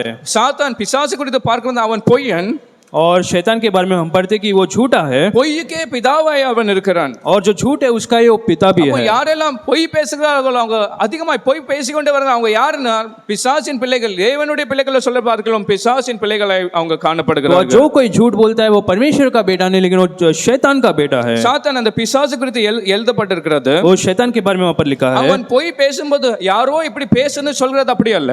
और अगर शैतान झूठ कैसे कहता है, அவன் தன் சொந்தத்தில் எடுத்து அவன் அவன் பேசுகிறான். वो अपने स्वभाव से ही झूठ बोलता है, சொந்தத்துலனா அவனுடைய சுபாவமே அப்படிதான். क्योंकि उसका वो स्वभाव ही वैसा அவன் ही है। பேசுகிற ஒவ்வொரு வார்த்தையே அது பொய்யான வார்த்தைகள் தான். जो कुछ वो कहता है सब झूठ ही कहता है। சில பொய் பேசினாலும் கூட 10ல 2 உண்மையாதான் இருக்கும். और कुछ लोग झूठ कहते तो 10 में से शायद 2 सच हो सकता ஆனா है। சாத்தான் பிசாசு பேசுகிற ஒவ்வொரு வார்த்தைகளும் அது பொய்யான लेकिन வார்த்தைகள். शैतान जितना भी कहता है वो सब झूठ होता है। ஹல்லேலூயா. हालेलुया। ஏவாளை எப்படி வஞ்சித்தான்? हवा को उसने कैसा धोखा दिया? பொய் சொல்லி வஞ்சித்தான். झूठ कहकर उसे धोखा दिया। மரிக்க மாட்டாய், நீ சாப்பிடலாம் அப்படி சொல்லி அவன் வஞ்சித்தான். उसने कहा कि तू मरेगी नहीं, तू खा सकती है। அநேக காரியங்கள் இருந்தாலும் கூட ऐसे बहुत से बात है फिर भी। வெளிப்படுத்தின விசேஷம் 21:8வது வசனத்துல, प्रकाशित वाक्य 21वां अध्याय के 8वें वचन में, வெளிப்படுத்தின விஷயம் 21வது அதிகாரம் 8வது வசனத்துல ஒரு பெரிய லிஸ்ட் அங்க கொடுக்கப்பட்டிருக்கிறது. प्रकाशित वाक्य 21वां अध्याय के 8वें वचन में एक बड़ी सी लिस्ट दी गई है। கடைசி பகுதியில் அந்த லிஸ்ட்ல பார்க்கிறோம், பொய்யர் அனைவரும் அந்த இரண்டாம் மரணத்துல அந்த எரிகிற கந்தக அந்த கடலில் போடப்படுவார்கள். लेकिन अंत में हम पढ़ते कि जो सब झूठे हैं वो उस झील में फेंक दिए जाएंगे। எங்க அவங்களுடைய முடிவு? பொய் சொல்றவங்களுடைய முடிவே நரகம் தான் அவங்களுக்கு ஏற்படுத்து. जो झूठों का अंत है वो नरक है। ஹல்லேலூயா. हालेलुया। அப்ப எவ்வளவு நம்ம வாயில இந்த பேசுகிற ஒவ்வொரு வார்த்தைக்கு எவ்வளவு கவனமாய் நாம் இருக்க வேண்டும். तो हमारे मुंह से जो शब्द निकलते हैं उसमें हमें कितना सावधान रहना चाहिए। ஒரு பெரிய பாவம் சின்ன பாவம் அப்படி அல்ல, ஆனா இது ஒரு பொய் சொன்னாலும் கூட அது நம்மளை எங்க கொண்டு சேர்க்க முடியும்? நரகத்துக்கு நேராக அது சேர்க்க முடியும். बड़ा पाप या छोटा पाप नहीं, हम झूठ कहते वो भी हमें नरक पर ले जा सकता है। 1 யோவான் 2வது அதிகாரம் 4வது வசனம், पहला यूहन्ना 2 अध्याय के 4वें वचन में, தேவனுடைய பார்வையில யாரு பொய்யன்னு பார்க்கிறோம்? परमेश्वर की दृष्टि में कौन झूठा है? 1 யோவான் 2:4ல, पहला यूहन्ना 2 अध्याय का 4वां वचन में, நான் விசுவாசி, நான் தேவனை அறிந்திருக்கிறேன்னு சொல்கிறவன், जो ये कहता है कि मैं परमेश्वर को जान लिया हूँ, அவன் கர்த்தருடைய கற்பனை கைக்கொள்ளாதவனாய் இருப்பான் என்றால், लेकिन वो परमेश्वर की आज्ञाओं को नहीं मानता, அவனே பொய்யனாய் இருக்கிறான். वो झूठा है। அப்போ நம்ம எத்தனை வருஷங்களாய் கர்த்தரை அறிந்திருக்கிறோம் அது அல்ல. तो हम कितने वर्षों से परमेश्वर को जानते ये नहीं, நான் எந்த சபையில போய் எப்படிப்பட்ட விசுவாசின்னு அப்படி அல்ல, और हम किस कलीसिया में जाते हैं हम किस प्रकार के विश्वासी ऐसा नहीं, ஆனால் தேவனுடைய வார்த்தையை நான் கீழ்ப்படுகிறேனோ அது கேட்கும்போது அப்போதான் நாம் சொல்ல முடியும் நான் தேவனை அறிந்திருக்கிறவன். और हम तभी ये बात कह सकते हैं कि हम परमेश्वर को जानते हैं जब हम उसके आज्ञाओं को मानते हैं। அப்போ தேவனுடைய வார்த்தைகளை கீழ்ப்படியாமல் எத்தனை பேர் அறிந்திருக்கிறேன்னு சொல்லும்போது அதோடைய அர்த்தம் என்ன என்றால் ஒவ்வொரு பேரும் பொய் சொல்கிற ஒரு காரியமாய் காணப்படுகிறது. जो कोई कहता है कि मैं परमेश्वर को जानता हूं लेकिन उसके आज्ञाओं को नहीं मानता, वो सारे लोग झूठे हैं। ஒருவேளை வாழ்க்கையில கர்த்தருடைய கற்பனை கீழ்ப்படியாமல் நாம் போவோம் என்றால், हमारे जीवन में अगर हम परमेश्वर के आज्ञाओं को नहीं मानते, உண்மையை சொல்லணும் நான் தேவனை அறியாமல் நான் இருக்கிறேன், तो हमें कहना चाहिए कि हम परमेश्वर को नहीं जानते, ஏனென்றால் அவரை அறிந்திருக்கிறேன் என்று சொல்லுகிறவன் அவருடைய கற்பனையை கைக்கொள்ள வேண்டும். क्योंकि जो कोई कहता है कि परमेश्वर को जानता है वो परमेश्वर के आज्ञाओं को मानेगा। எத்தனை பேர் சொல்லுங்க, நான் அவருடைய கற்பனை அவருடைய வார்த்தைகளை நான் கேட்கிறவன் மாத்திரமல்ல கீழ்ப்படுகிறவனாய் நான் இருக்க लोग வேண்டும். कहते हैं कि मैं परमेश्वर के वचन को केवल सुनूंगा नहीं लेकिन उसकी आज्ञाओं को पालन भी करूंगा, அப்பொழுது நான் ஜனங்களுக்கு தைரியமாய் சொல்ல முடியும் நான் தேவனை அறிந்திருக்கிறேன். और तभी मैं लोगों से कह सकता हूं कि मैं परमेश्वर को जानता हूं। யோசுவா 2வது அதிகாரம் 7வது வசனம், यहोशू 2 अध्याय का 7वां वचन में, யோசுவா 2வது அதிகாரம் 7வது வசனம், यहोशू 2 अध्याय उसके 7वें वचन में, அந்த மனுஷர் யோர்தானுக்கு போகிற வழியில் துரைகள் மட்டும் அவர்களை தேட போனார்கள். அவர்களை தேடுகிறவர்கள் புறப்பட்ட உடனே வாசல் அடைக்கப்பட்டது. இப்போ அவள் சொன்ன அந்த பொய்யான வார்த்தைகளை யார் நம்பினார்கள்? और जो झूठी बात को उसने कही अब कौन उसे सच मानने लगा? இந்த ராஜா அனுப்பின அந்த ஜனங்களும் அந்த வேசி சொன்ன அந்த பொய்யான வார்த்தைகளை நம்பினார்கள். राजा ने जिन लोगों को भेजा वो उस झूठ को वो सच मानने लगे। அப்படிப்பட்ட ஒரு பிரச்சனை இல்ல இந்த ஜனங்கள் இந்த ரெண்டு பேர் இருந்தாலும் கூட கர்த்தர் அப்படிப்பட்ட நிலைமையில கூட அவங்க ரெண்டு பேரையும் விடுவித்தார். और जो जासूस ऐसे एक परिस्थिति में थे लेकिन परमेश्वर ने वहां भी उन्हें छुड़ाया। கர்த்தருடைய தயவு கர்த்தருடைய கிருபையை காண்பிக்கிறது. और ये परमेश्वर की दया और अनुग्रह को बताती है। கர்த்தர் கேட்காமல் அங்க போனாலும் கூட वो परमेश्वर को बिना पूछे वहां पर गए, फिर भी கர்த்தர் மேல் நம்பிக்கை இல்லாமல் போனாலும் கூட वो बिना परमेश्वर पर भरोसा रखकर वहां पर गए, फिर भी இப்படிப்பட்ட ஒரு வேசிக்குள்ள வீட்ல போய் சேர்ந்தாலும் கூட கர்த்தர் அவருடைய தயவை என்ன செய்யவில்லை, நீக்கவில்லை. वो उस व्यभिचारी के घर पर गए लेकिन फिर भी परमेश्वर ने अपनी दया को उनके जीवन में बताई। அந்த ஜனங்கள் அந்த ராஜா அனுப்பின ஆட்கள் அந்த அவருடைய வாசல்லே வந்து கேட்கிறார்கள். और जो राजा ने उन लोगों को भेजा वो लोग उसके द्वार पर आकर पूछने लगे। இந்த ரெண்டு பேருக்கு எப்படி இருந்திருக்கும்? तब ये जो जासूस को कैसा लगा होगा? இன்னைக்கு தான் கடைசி நாள் அப்படி பக்கு பக்குனா இருக்கும். उन्होंने सोचा होगा कि ये मेरा आखिरी दिन है। ஏன் அந்த யோசுவா பேச்சை கேட்டு நம்ம வந்தோம்? और वो सोचे होंगे कि यहोशू की बातों को सुनकर हम क्यों यहाँ पर आए? மரித்து போகவா நம்ம வந்திருக்கணும் ஒரே பயத்தோட அவங்க நடுங்கிருப்பார்கள். वो डर कर ये सोच रहे हैं कि हम यहाँ पर मरने आए हैं क्या? ஆனால் அந்த நிலைமையில அந்த வேசி இருக்கிற அந்த வீட்டுல கூட கர்த்தர் ஒரு பெரிய அற்புதத்தை செய்தார். लेकिन वहां पर उस व्यभिचारी के घर पर भी परमेश्वर ने एक चमत्कार को அந்த किया। ராஜா அனுப்பின ஆட்கள் அவங்களை தொடாதபடிக்கு கர்த்தர் அவங்களை பார்த்து கொண்டார். और राजा ने जो लोगों को भेजा वो उनको हाथ भी नहीं लगा पाए, ऐसे परमेश्वर ने एक चमत्कार को இன்னைக்கு किया। எத்தனை பேர் நம்புறீங்க அந்த தேவன் என்னை கைவிட மாட்டார்? आज कितना विश्वास करते कि वो परमेश्वर हमें कभी नहीं छोड़ेगा, நீங்க இன்னைக்கு சந்திக்கிற பிரச்சனைகளை கர்த்தர் உங்களை விட மாட்டார். और जो समस्याओं का आज आप सामना करते हैं उसमें परमेश्वर आपको नहीं छोड़ेगा। 138வது சங்கீதம் 7வது வசனத்திலே, भजन संहिता 138 के 7 में, 138வது சங்கீதம் 7வது வசனம், भजन संहिता 138 का 7, தாவீது சொல்றான், நான் துன்பத்தின் நடுவில் நான் நடந்தாலும் கூட, दाऊद कहता है चाहे मैं संकट के बीच में रहूं तो भी, எல்லா பக்கம் துன்பங்கள் இருந்தாலும் கூட, चाहे हर तरफ संकट हो फिर அந்த भी, துன்பத்தின் நடுவில் நான் நடந்தாலும் கூட, संकट के बीच में चाहे मैं क्यों ना நீர் चलूं, என்னை உயிர்ப்பிப்பீர், तू मुझे जिलाएगा, உமது கையை எனக்காக நீட்டுவீர், और तू अपने दाहिने हाथ से मेरा उद्धार करेगा, அந்த எல்லா துன்பத்துல சத்துருக்களுக்கு மத்தியில இருந்து உமது வலது கரம் என்னை ரட்சிக்கும். और उन शत्रुओं के बीच में से तेरा दाहिना हाथ मेरा उद्धार करेगा। ஹல்லேலூயா. हालेलुया। அப்ப எத்தனை பேர் விசுவாசிக்கிறேன், நான் எல்லா பக்கத்துல இந்த நெருக்கத்தை சந்தித்தாலும் கூட, துன்பத்தை கண்டாலும் கூட, அவருடைய வலது கரம் எனக்கு ரட்சிக்கும். विश्वास करते कि चाहे सारे ओर से मैं संकट का सामना करूं, परमेश्वर का दाहिना हाथ मुझे बाहर लाएगा। हालेलुया। தாவீதுக்கு அப்படி அனுபவம் இருக்கணும். எத்தனை பேர் விசுவாசிக்கிறேன், எனக்காக அவர் எனக்கு கையை நீட்ட போகிறார். दाऊद का ऐसा अनुभव था तो कितना विश्वास करते कि परमेश्वर मेरे लिए अपने दाहिने हाथ को निकालेगा, கையை நீட்டி உங்களை வெளியே இழுத்து கொண்டு வர वो போகிறார். अपने दाहिने हाथ को बढ़ाकर आपको बाहर निकालेगा। ஹல்லேலூயா. हालेलुया। அப்படிதான் இந்த ரெண்டு வேவுக்காரர்களை கர்த்தர் விடுவித்தார். और ऐसे उन दो जासूसों को परमेश्वर ने छुड़ाया, அப்படிதான் கர்த்தர் இந்த ரெண்டு வேவுக்காரர்களை தப்புவித்தார். और ऐसे ही परमेश्वर ने उन दो जासूसों को वहां से भाग निकले। 23வது சங்கீதம் 4வது வசனத்துல தாவீது சொல்கிறார், भजन संहिता 23 के 4 में दाऊद कहता है, மரண இருளின் பள்ளத்தாக்கிலே நடந்தாலும் கூட, वो कहता है कि मैं घोर अंधकार से चलूं तो भी, மரணம் தான் நான் பார்க்கிறேன், மரணம் தான் எழுதப்பட்டிருக்கிறது இருந்தாலும் கூட, और वहां पर मौत लिखा हो फिर भी, ஆனாலும் நான் பயப்பட மாட்டேன், பொல்லாப்புக்கு பயப்பட, தேவரீர் என்னோடு கூட இருக்கிறீர். मैं फिर भी नहीं डरूंगा क्योंकि परमेश्वर मेरे साथ है। மரண பள்ளத்தாக்கில இருந்து கூட கர்த்தர் என்னை வெளியே கொண்டு வர முடியும். और चाहे घोर अंधकार से मैं हो चलूं फिर भी परमेश्वर बाहर निकाल सकता அப்ப है। இன்னைக்கு நீங்க பார்க்கிற நிலைமையில நீங்க பயப்படவே வேண்டாம். तो आज जो परिस्थिति का आप सामना करें उसमें आपको डरने की कोई जरूरत नहीं। ஏனென்றால் தைரியமாய் சொல்ல முடியும், கர்த்தர் என்னோடு கூட இருக்கிறார். आप बड़े धैर्य के साथ कह सकते हैं कि परमेश्वर मेरे साथ है, அவர் கையை நீட்டி என்னை வெளியே கொண்டு वो வருகிறார். अपने दाहिने हाथ को बढ़ाकर मुझे बाहर அவர் என்னை निकालेगा, ரட்சிக்கிறார். वो मेरा उद्धार करेगा, அவர் என்னை கைவிடாமல் பொல்லாப்புக்கு என்னை और நீங்களாக்குகிறார். वो मेरे हाथ को नहीं छोड़ेगा और शत्रुओं से मुझे बाहर निकालेगा। 2வது அதிகாரம் யோசுவா 9வது வசனம், यहोशू दूसरा अध्याय के 9वें वचन में, யோசுவா 2வது அதிகாரம் 9வது வசனத்துல, यहोशू दूसरा अध्याय के 9वें वचन, கர்த்தர் உங்களுக்கு தேசத்தை ஒப்பு கொடுத்தார் என்றும், உங்களை பற்றி எங்களுக்கு திகில் பிடித்திருக்கிறது என்றும், உங்களை குறித்து தேசத்தின் குடிகள் எல்லோரும் சோர்ந்து போனார்கள் என்றும் அறிவேன். அப்போ இந்த ஸ்திரீ இந்த வசனத்துல அவருடைய விசுவாசத்தை, ராகாபுடைய விசுவாசத்தை நாம் பார்க்க முடியும். तो इस वचन में हम राहाब के उस विश्वास को देखते हैं। அவள் சொல்கிறார், கர்த்தர் உங்களுக்கு இந்த தேசத்தை ஒப்பு கொடுக்க போகிறார்னு சொன்னால ஒப்பு கொடுத்தார்னு சொல்கிறாள். ஒப்பு கொடுத்தார், ஏற்கனவே ஒப்பு கொடுத்தார்னு விசுவாசமாய் சொல்கிறார். वो विश्वास से कहते कि परमेश्वर ने तुम्हें ये देश दे दिया है। ஹல்லேலூயா. हालेलुया। அங்கே ஒரு பக்கம் இஸ்ரவேல் ஜனங்களுக்கு இல்லாத விசுவாசம் யாருக்குள்ள பார்க்க முடிகிறது?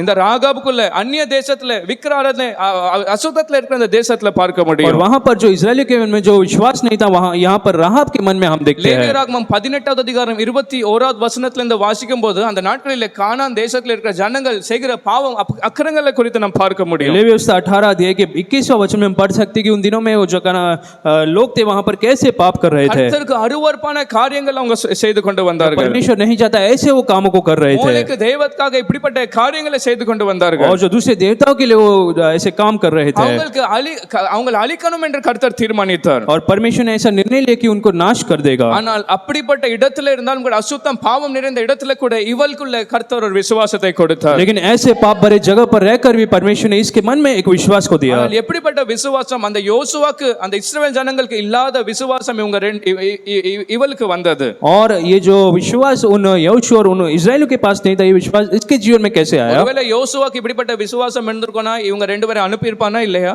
अगर यहोशू के मन में ऐसा विश्वास होता तो क्या उन जासूसों को भेजता? அனுப்பியிருக்க மாட்டார். ஏனென்றால் கர்த்தனுக்கு ஒப்பு கொடுத்தார்னு நம்பிக்கை தைரியமாய் அவன் போயிருக்க முடியும். वो नहीं भेजता क्योंकि उसके अंदर एक विश्वास होता कि परमेश्वर ने मुझे दे दिया है।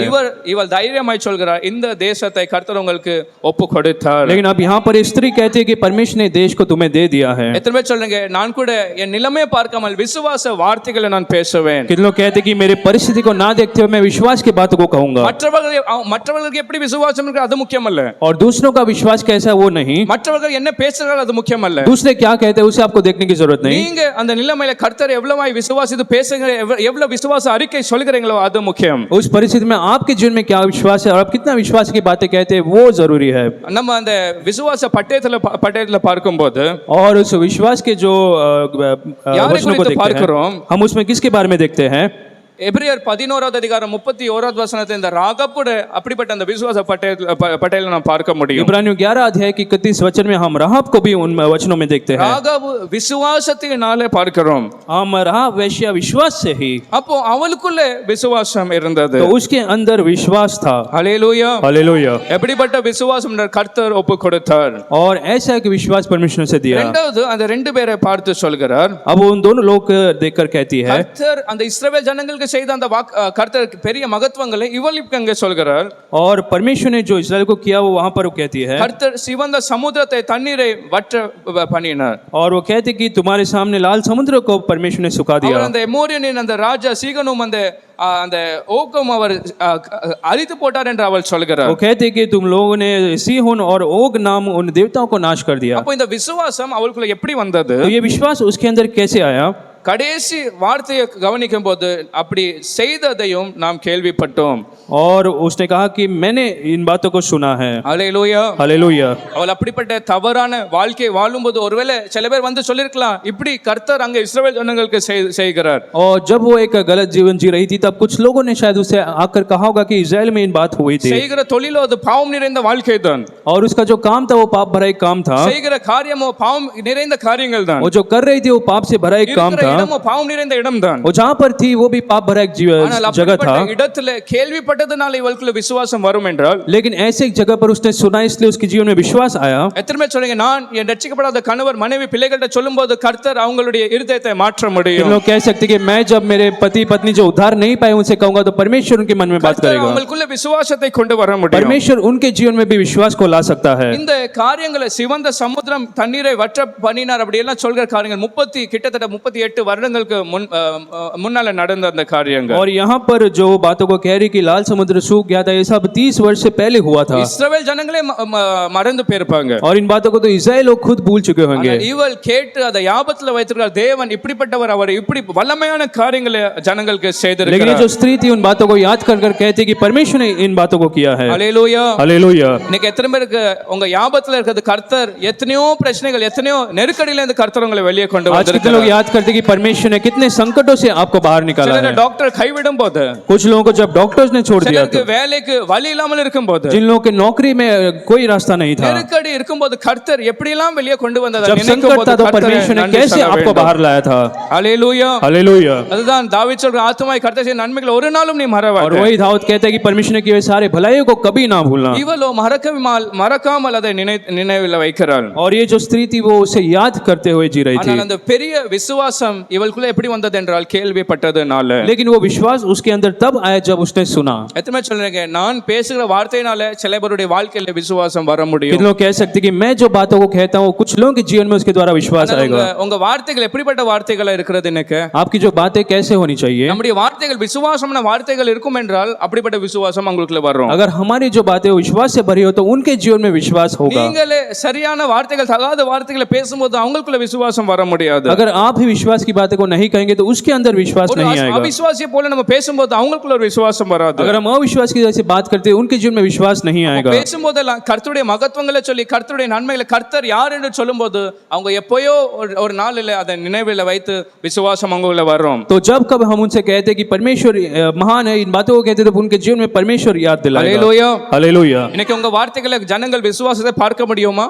और क्या आप विश्वास के देख सकते हैं? ரட்சிக்கப்படாத கணவர் ஒரு காரியத்தை சொல்லும்போது நீங்க விசுவாசத்துல அவங்கள்ட்ட சவால் விட வேண்டும். கர்த்தர் இதை என் கர்த்தர் இதை உங்களுக்காக செய்து முடிப்பார். और जो पति आप उद्धार नहीं पाए उसके पास आप जाकर कुछ विश्वास की बातों को कह सकते हैं. நீங்க முடியாதுன்னு சொல்றீங்களே, என் கர்த்தர் நான் நம்புகிற கர்த்தர் இதை செய்து முடிப்பார். और जब आप कहते हैं कि आपसे संभव नहीं लेकिन परमेश्वर से संभव है, அப்படி விசுவாசமான வார்த்தை என் கர்த்தர் அவரை மகத்துவப்படுத்தி நம்ம சொல்லும்போது அவங்களுக்குள்ள வருகிறது விசுவாசம். और जब हम ऐसे विश्वास से भरे बातों को कहते हैं तो उनके जीवन में भी विश्वास उत्पन्न யாரோ होगा। பாவத்துல இருக்கும்போது சொன்ன வார்த்தைகள் இவளுக்குள்ள ஒரு விசுவாசத்தை கொண்டு வந்தது. और जब वो पाप में थी कोई आकर इन बातों को कहा और वो उसके जीवन में उस विश्वास को யோசுவா 2வது அதிகாரம் 11வது வசனம், यहोशू दूसरा अध्याय के 11वें वचन में, கேள்விப்பட்ட போது எங்கள் இருதயம் கரைந்து போயிற்று, और इन बातों को सुनकर हमारा मन पिघल गया உங்களாலே எல்லாருடைய தைரியம் அற்று போயிற்று. और तुम्हारा परमेश्वर कारण किसी को जी में न जीना யாரை रहा। பார்த்து இந்த ஸ்திரீ சொல்லுகிறாள்? और किसे देखकर ये स्त्री कहने அந்த लगी, ரெண்டு வேவுக்காரர் பயந்து நடுங்கி இருக்கிற அந்த ரெண்டு பேரை பார்த்து உங்களாலே எல்லாருடைய தைரியம் அற்று போயிட்டு. और उन दो लोगों के देखकर कहते कि तुम्हारे कारण सबका जो धैर्य कम हो நீங்க गया। இருந்திருப்பீங்கன்னா என்ன செய்திருப்பீங்க? अगर तुम वहां पर रहते तो क्या करते? நீங்க சிரித்து சொல்லிருப்பீங்க, எங்க மூஞ்சியை பார்த்து நீங்க இப்படி சொல்றீங்க? तो आप शायद हंसते कहते कि क्या हम तुम हमारे चेहरे को देखकर ऐसे कह நம்ம रहे हैं। ரெண்டு பேருமே உயிர் தப்பிட்டுன்னு அப்படி சந்தோஷமா இங்க இருக்கிறோம். हम दोनों तो बहुत आनंद मना रहे क्योंकि हम बच गए हैं। இவள் சொல்றார் உங்களால எல்லாருடைய தைரியம் அற்று போயிட்டு. लेकिन आप कह रहे हैं कि हमारी वजह से सबका धैर्य बढ़ गया है। யாரை பார்த்து சொல்றீங்க? இந்த யோசுவா இந்த ஜனங்கள் பயந்து இருக்கிற ஜனங்களை பார்த்து நீங்க சொல்றீங்க? और क्या तुम इन लोगों को देखकर कह रहे हैं? ஆமா, உங்களை பார்த்து தான் நான் சொல்கிறேன், உங்களால எல்லாருடைய தைரியம் அற்று போயிட்டு. और तुम्हारी वजह से सबका जो धैर्य है वो बढ़ गया। கேள்விப்படும்போது எங்கள் இருதயம் கரைந்து போயிட்டு. और इन बातों को सुनते ही हमारा मन पिघल गया है। ஹல்லேலூயா. हालेलुया।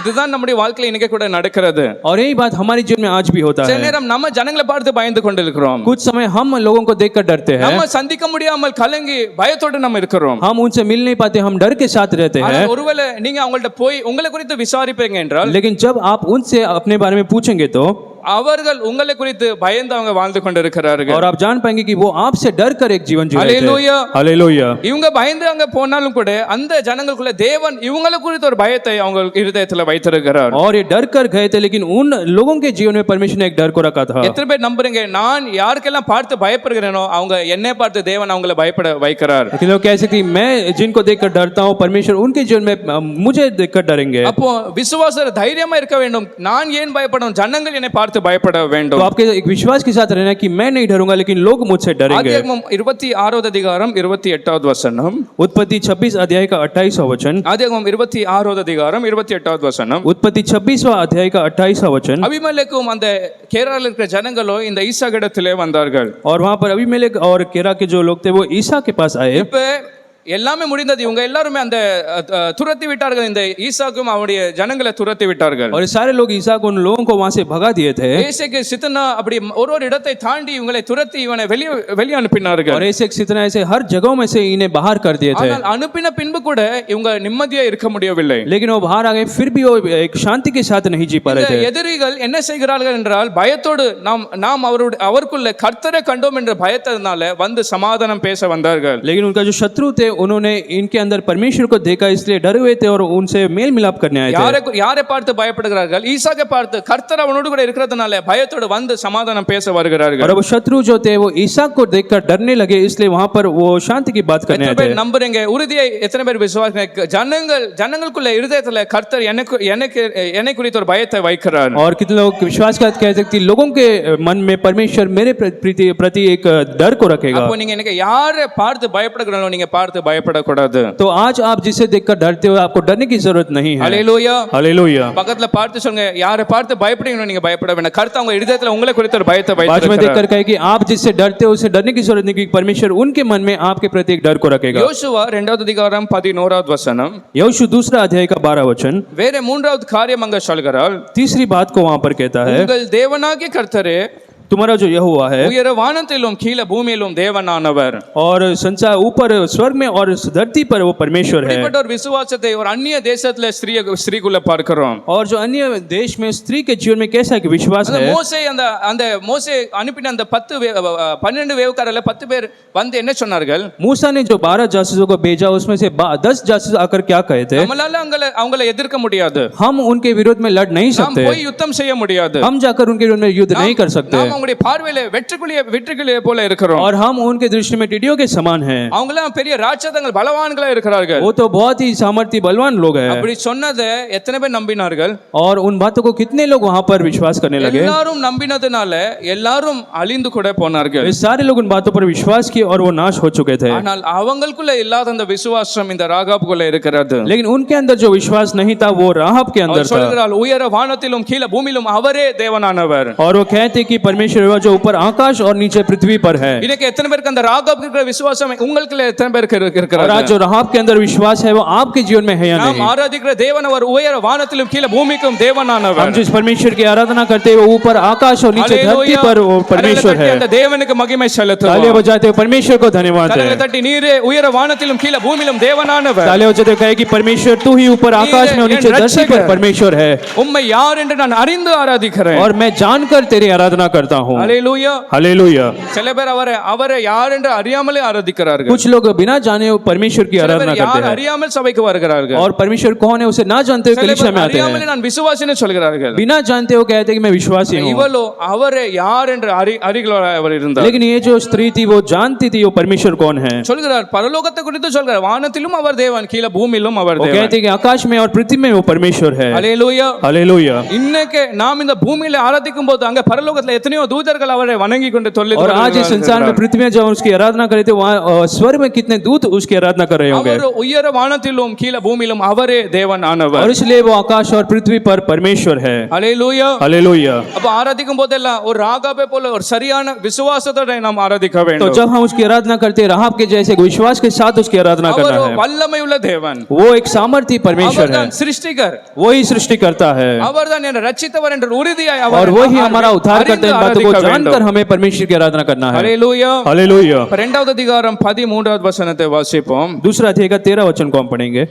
நீங்கள் என் தகப்பனையும் என் தாயையும் என் சகோதரரையும் என் சகோதரிகளையும் அவர்களுக்கு உண்டான எல்லாவற்றையும் உயிரோடே வைத்து எங்கள் ஜீவனை சாவுக்கு தப்புவிக்கும்படி எனக்கு நிச்சயமான அடையாளத்தை கொடுக்க வேண்டும் என்றாள். இப்போ இவளுக்கு தெரியும் இந்த எரிகோ பட்டணம் அழிய போகிறது. और अब ये बात जानती थी कि यरीहो शहर नाश होने वाला था। அவளுடைய ஆசை வாஞ்சை இந்த வசனத்துல பார்க்கும்போது और इसका जो चाहत इस वचन में हम देखते हैं அவளை குறித்து கேட்காமல் கூட அவள் யாரை குறித்து அதிகமா பாரமா இருக்கிறாள். वो अपने बारे में नहीं लेकिन किसके बारे में उसके जीवन में एक बोझ அந்த था। அழிவு வர்றது நிச்சயம் தான். அந்த அழிவுல யாரெல்லாம் தப்பிக்க வேண்டும்? और वो कहती है वो नाश आने वाला लेकिन उसमें से कौन बचेगा। தகப்பன் தாயும் சகோதரர் और मेरे माता पिता भाई और बहन। ஹalleluya. हालेलुया। எப்படிப்பட்ட ஒரு பாரம் யாருக்கு? ஒரு அவிசுவாச இடத்துல வேசியான ஒரு ஸ்திரீக்கு இப்படிப்பட்ட ஒரு பாரம் வாஞ்சை. और वो वैश्य स्त्री के जीवन में ऐसा एक बोझ उत्पन्न हुआ। அந்த அழிவு வரும்போது எப்படியாவது என்னுடைய குடும்பம் அதுல இருந்து தப்பிக்க வேண்டும். कहती जब वो जो शहर नाश होने वाला है उस पर माता पिता भाई बहन उसमें बच जाना चाहिए। என்னுடைய சகோதர சகோதரி அதுல அழிய கூடாது. मेरे भाई बहन उसमें नाश नहीं होने चाहिए। தந்தை அதுல தகப்பன் தாய் அதுல அழிந்து போக मेरे கூடாது. माता पिता उस पर नाश नहीं हो जाए। அதற்காக அவர் விண்ணப்பம் செய்கிறார். அவங்களை எப்படியாவது நீங்க என்ன செய்யணும்? தப்பிக்க வேண்டும். और इसलिए विनती करती है कि तुम इन लोगों को यहाँ से लेकर चले जाओ। எத்தனை பேருக்கு ஆராதிக்கிற உங்களுக்கு எத்தனை பேருக்கு உங்க குடும்பத்தை குறித்து இப்படிப்பட்ட பாரம் இருக்கிறது? आज जो परमेश्वर की आराधना करते हैं आपके परिवार के प्रति आपके जीवन में ऐसा बोझ है या எத்தனை नहीं। பேருக்கு உங்க சொந்தக்காரர்களை குறித்து அப்படிப்பட்ட பாரம் இருக்கிறது? कितने लोग अपने रिश्तेदारों के प्रति ऐसा बोझ है। எத்தனை பேர் விசுவாசிகள் இந்த பூமி அழிவுக்கு வைக்கப்பட்டிருக்கிறது? कितने लोग विश्वास करते हैं कि ये जो संसार है वो भी नाश के लिए रखा गया है। அந்த அவிசுவாசிக்கு ஜனங்கள் எல்லாருக்குமே அக்கினி நரகம் வைக்கப்பட்டிருக்கிறது. जो अविश्वासी है उनके लिए अनंत काल का आग रखा गया है। அப்ப நம்முடைய ஜெபம் கூட இந்த ராகாபுடைய அந்த வாஞ்சை ஜெபமா இருக்க तो வேண்டும். आज हमारा प्रार्थना भी राहाब के जैसा होना चाहिए। தேவனே அந்த அழிவு வரும்போது என்னுடைய தகப்பன் என்னுடைய ரட்சிக்கப்படாத தாய் சகோதரி எல்லாமே ரட்சிக்கப்பட வேண்டும். आप परमेश्वर उस नाश के पहले ही मेरे जो परिवार वाले वो बच जाए। எத்தனை பேருக்கு அப்படி வாஞ்சை இருக்குது? என் சொந்தக்காரர் பெற்றோர்கள் இல்ல பிள்ளைகள் என்னுடைய நண்பர்கள் என்னுடைய சகோதரி எல்லாருமே ரட்சிக்கப்பட कितने வேண்டும். लोग चाहते हैं कि मेरे परिवार वाले मेरे माता पिता भाई बहन सारे लोग उद्धार पा जाए। எடுத்து சொல்லுங்க, என் குடும்பத்துல யாருமே அழிந்து போக கூடாது. अपने हाथों को उठाकर कहे कि मेरे परिवार में कोई भी नाश ना होने ஒரு पाए। ஜெபமாய் கர்த்தரை பார்த்து நம்ம செய்வோமே. एक प्रार्थना के रूप में परमेश्वर से आप कहिए, தேவன் என்னுடைய குடும்பத்துல आप परमेश्वर मेरे परिवार में நம்முடைய சொந்தக்காரத்துல யாருமே அழிந்து போக கூடாது. और मेरे परिवार में कोई भी नाश ना होने அந்த पाए। அழிவு வருகிறது நிச்சயம் தான். அந்த அழிந்து போகாமல் நீங்க பார்த்துக் கொள்ள வேண்டும். और जब वो अनंत काल का आग में कोई भी नाश ना கண்களை होता है திறக்க வேண்டும். आपके उनके आत्मिक आंखों को खोल दे। ஹalleluya. हालेलुया। இப்படிப்பட்ட பாரம் நமக்குள்ள ஒவ்வொரு நாளும் காணப்பட வேண்டும். और सर ऐसा एक बोझ हमारे अंदर होना चाहिए। ஆதியாகமம் 19வது அதிகாரம் 14வது வசனத்துல லோத்துக்குள்ள அப்படிப்பட்ட பாரம் இருந்தது. उत्पत्ति 19वां अध्याय उसका 13 वचन में लोत के जीवन में भी ऐसा एक भार। 19:14 அவர் யாரிடத்தில் போய் சொல்கிறார்? उत्पत्ति 19वां अध्याय का 14 वचन में वो किससे जाकर कहती है? ரெண்டு குமாரத்திகளை விவாகம் பண்ண போகிற தம்முடைய மருமக்கள் மாரோட கூட போய் அவள் சொல்கிறாள். और जो जिनके साथ उसकी बेटियों की सगाई हो गई थी उनके पास वो जाकर कहती है, இப்படிப்பட்ட அழிவை கர்த்தர் கொண்டு வர போகிறாரே, நீங்க வெளியே வாங்க என்று கூப்பிடுகிறார். वो कहते कि परमेश्वर यहाँ पर नाश लेकर आने वाले, तुम बाहर निकलो। அப்ப அவருக்கு அவனுக்கு அந்த அழிந்து போகிற நேரத்துல கூட என்னுடைய அந்த மர்மக்கமார்கள் எப்படியாவது வெளியே வர வேண்டும் என்று தப்பிக்க வேண்டும் என்ற வாஞ்சை இருந்தது. और ऐसे एक परिस्थिति में उनकी जो बेटी के साथ सगाई हो गई थी, वो लोग बच जाए, ऐसा एक बोझ उसके अंदर था. ஹல்லேலூயா. हालेलुया. எத்தனை பேர் சொல்லுங்க அப்படி வாஞ்சை எப்பொழுதுமே எனக்குள்ள காணப்பட इन लोग வேண்டும். कहती थी ऐसा चाहत हमेशा मेरे अंदर ஏதோ हो, நான் ரட்சிக்கப்பட்டே அது போதும் அப்படி அல்ல. और मैंने उद्धार पा लिया उतना काफी नहीं, நான் பரலோக போவேன் அது மாத்திரம் அல்ல. मैं स्वर्ग जाऊंगा उतना काफी என்னுடைய नहीं. மொத்த குடும்பமும் அங்க சாட்சியா நிற்க मेरा வேண்டும். सारा परिवार वाले वहां पर एक गवाही के रूप में खड़े रहे. இப்ப யோசுவா 2வது அதிகாரம் 17வது வசனம். अब यहोशू दूसरा अध्याय का 17 वचन இப்படி में விண்ணப்பம் அவள் பண்ணும்போது जब वो ऐसे विनती कर रही थी, அந்த ரெண்டு வேவுக்காரர் அவளை பார்த்து சொல்கிறார்கள், वो दो जासूस उससे कहने लगे, நாங்கள் இந்த தேசத்தில் பிரவேசிக்கும் போது जब हम उस देश में प्रवेश करेंगे, ஒரு ஒரு ஒரு கண்டிஷன் இருக்கிறது. நீ தப்பிக்க வேண்டும், குடும்பம் தப்பிக்க வேண்டும்னா ஒரு கண்டிஷன் இருக்கிறது. अगर तुझे और तेरे परिवार वाले अगर बचना है तो एक कंडीशन है, ஒரு சிவப்பு நூல் கயிற்று அவங்க காண்பித்தார்கள். और एक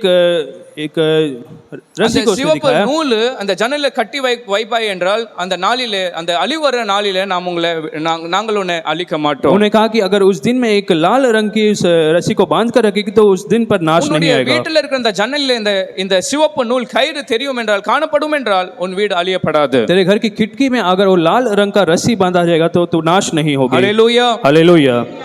எத்தனையோ கலர்ஸ்களை நம்ம பார்க்க முடியும். हम बहुत से रंगों को देखते हैं, ஆனா சிவப்பு கலர் ரொம்ப தூரத்துல இருந்து ஏதாவது ஒரு கலரை பார்க்க முடியும் என்றால் அது சிவப்பு கலர் தான். लेकिन बहुत दूरी से अगर हम एक कलर को देख पाते तो वो लाल कलर है. அப்படி இவங்க சொல்றாங்க சிவப்பு நூல் அந்த கயிற்று உன்னுடைய ஜன்னலில் கட்டி இருக்க வேண்டும். तो अब वो कहते कि तेरे खिड़की में वो लाल रंग का रस्सी बांधा होना चाहिए. இன்னைக்கு எத்தனை பேர் சொன்னீங்க என் வாழ்க்கையில சிவப்பு நூல் அல்ல கர்த்தருடைய ரத்தம், அந்த சிவப்பு ரத்தம் என்னுடைய आज வாழ்க்கையில के लोग இருக்கிறது. कहते कि मेरे जीवन में वो लाल रंग का जो रस्सी नहीं लेकिन परमेश्वर का लहू है. இந்த வாழ்க்கையில அந்த சிவப்பு ரத்தத்தினால் துவைக்கப்பட்டிருக்கிறீங்களோ அவங்க எல்லாருமே அழிக்கப்பட மாட்டோம். जो जीवन परमेश्वर के लहू से धोया गया वो कभी नाश नहीं होगा. ஹல்லேலூயா. हालेलुया.